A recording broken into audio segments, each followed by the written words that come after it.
science of understanding, deconstructing, and reconstructing matter. However, it is not an all-powerful art. It is impossible to create something out of nothing. If one wishes to obtain something, something of equal value must be given. This is the law of equivalent exchange, the basis of all alchemy.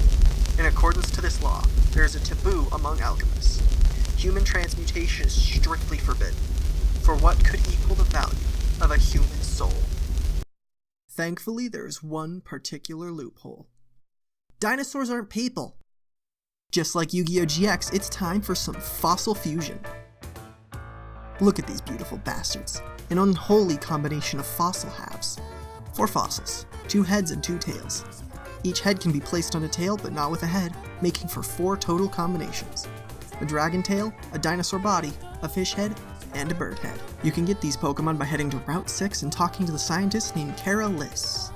She takes 2 fossils from you and gives you the corresponding Pokemon.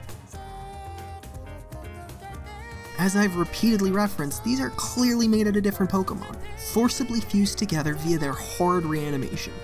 Clearly in reference to the obscene number of supposed dinosaurs put into the books by accidentally confusing disparate fossils as all being part of the same creature. In our world, this led to things such as the Brontosaurus in the Land Before Time. In the Pokemon world, we have these pretty monster babies. Wait, so the Panosaurus skull they found is different enough to be its own species that they have called the Brontosaurus? Science, man. Always changing. They're not very good at the whole being alive thing. So much so that their Pokedex entries are dedicated to just how much trouble they have being. Dracozolt needs to eat far too much greenery to keep its body going despite its upper half clearly being a carnivore. Also, this made me ask a question that led me down a research rabbit hole. On average, strict herbivores are larger than strict carnivores because plants are more nutrient-rich than meat. Plants are actually considered the primary producer of the energy in the ecosystem, only 10% of which is transferred to herbivores and only 10% of energy in herbivores is transferred to carnivores, which of course doesn't perfectly map, as there are plenty of small herbivores and generations like this only serve to be nice fun facts instead of actual indicators of the real world. Science is neat. Back to the side dinosaurs. Arctozolt is so cold and clearly miserable all the time. Dracovish is half underwater predator and half land-based prey animal, and it does not work. Arctovish's spine only allows for the head to be upside down, making eating extremely difficult. There's clear references to actual ancient creatures in their body composition as well. The Zolt body part looks like a pterosaur. The Draco part has defensive spines like a Thriophora.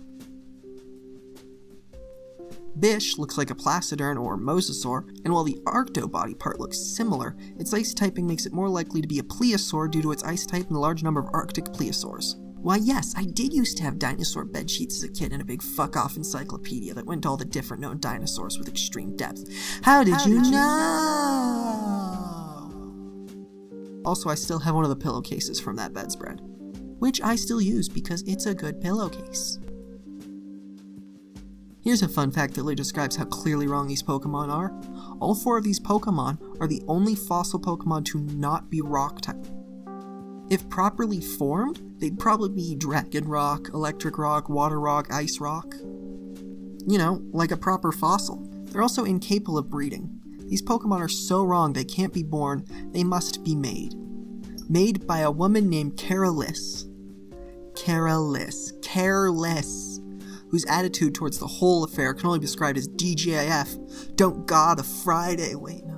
This woman is making monsters, damning them to a horrible existence, and she does not care. In fact, she's so interested in creating these mangled monsters that an unwilling to help her out is met with complaints. Despite this, despite the horrors these Pokemon have experienced, they're still happy. Put food in front of them, they'll eat. They'll play like any other Pokemon, and they fight like any other Pokemon. Their issues are still there, but they move on. I can't help but see this, and all the hate for them online, and want to protect them. If they're mentioned, a thread quickly devolves into hate for their designs with a few vocal defenders. There's a part of me deep down that sees something like this. Something so clearly difficult to love, and tears begin to prick at the corners of my eyes that someone won't give them the love they deserve. I'm not kidding about this. I used to say my favorite color was green because no one in my class said their favorite color was green. And it's more extreme. As a kid, I got a poster of all the Pokemon organized by type. And Tangela in Generation 1 was the only pure grass type. This tugged so much at my heartstrings that Tangela is still one of my favorites. And I have a really crappy Tangela top. Look at it fail to spin. Abandoned Pokemon are my favorites. These poor abandoned Pokemon need someone to care about and for them. The woman who defied all laws of humanity and decency to make them clearly won't. And so it falls upon me. I will. Look at how damn happy they are to jump and play. Treated like and made out of spare parts. They matter though. They matter to me and I love them. These are my friends.